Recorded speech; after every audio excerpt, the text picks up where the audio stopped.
गुरुर्ब्रह्मा गुरुर्विष्णु गुरुर्देवो महेश्वराय गुरुर्साक्षात् परब्रह्म तस्मै श्री गुरुवे नमः।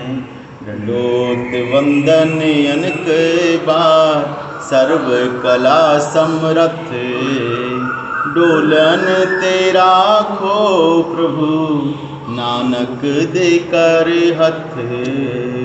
सब संतन को बंदगी और कोटि कोट प्रणाम।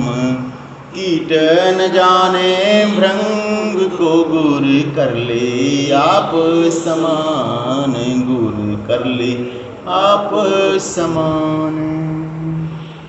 सभी से विनती है कि बहुत ही प्यार और एकाग्रता से सत्संग को सुने।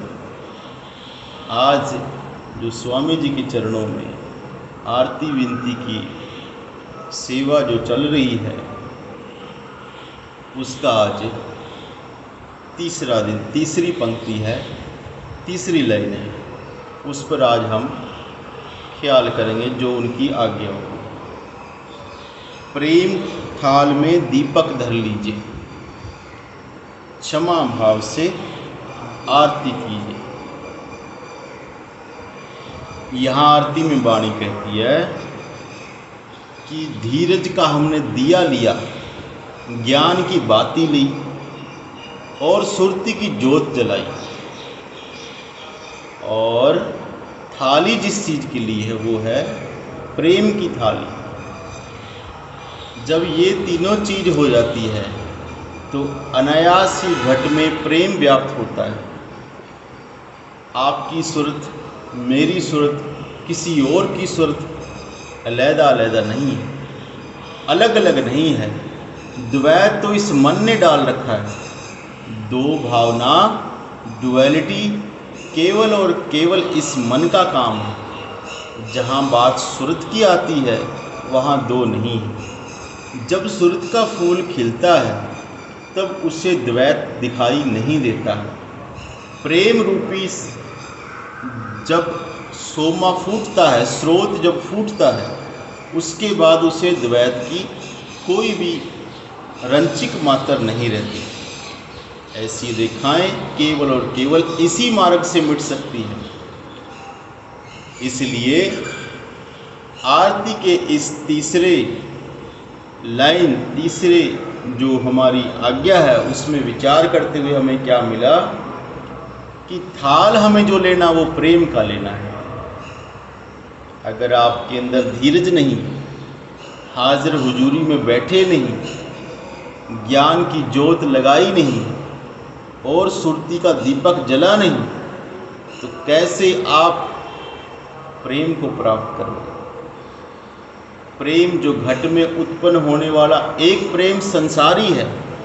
यहाँ जो सत्संग में, आरती में जो हमें मिला है, ये प्रेम संसारिक प्रेम नहीं है। ये संसार का प्रेम तो नाशवान है, स्वार्थ के लिए। तू मेरे काम आ, मैं तेरे काम आऊँगा। तू मुझे आज, हम तुम्हें आज पालते हैं, तू बुढ़ापे में हमारी सेवा करना। ये सब स्वार्थ की बातें हैं। प्रेम ऐसा नहीं है। यहाँ जो सत्संग लाइन में जो हमारे संत मत की जो लाइन है, स्वामी जी की लाइन में प्रेम का मतलब है आत्मा की ज्योति से उत्पन्न हुआ गुण। जब वो ज्योत उत्पन्न हुई तो उससे जो आत्मा के गुण प्रकट होते हैं। अभी तक मन के गुण से चल रहे थे, लेकिन अभी आरती में क्या आया है कि प्रेम का जो गुण है वो सूरत की ज्योत जलने से, उस फूल के खिलने से फिर उत्पन्न हुआ। ऐसा प्रेम जिसका कोई अंत नहीं, क्योंकि हमारा स्वभाव है। हम यानी क्या, सूरत का स्वभाव है खिलना, और सूरत का स्वभाव है जीव मात्र से सबसे प्रेम करना।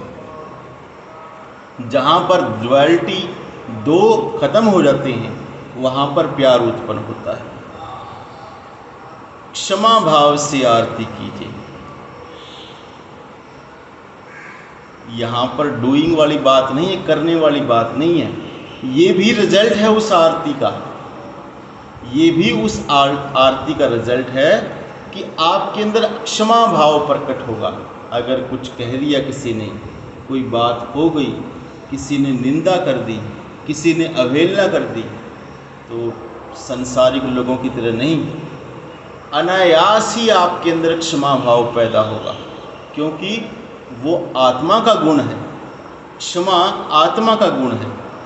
अगर संसार में देखें तो मन ऊपर से कितना ही भाव, कितना ही कुछ करके माफ़ कर दे, लेकिन उसके मन में आएगी जरूर कि मेरे साथ गलत हुआ है।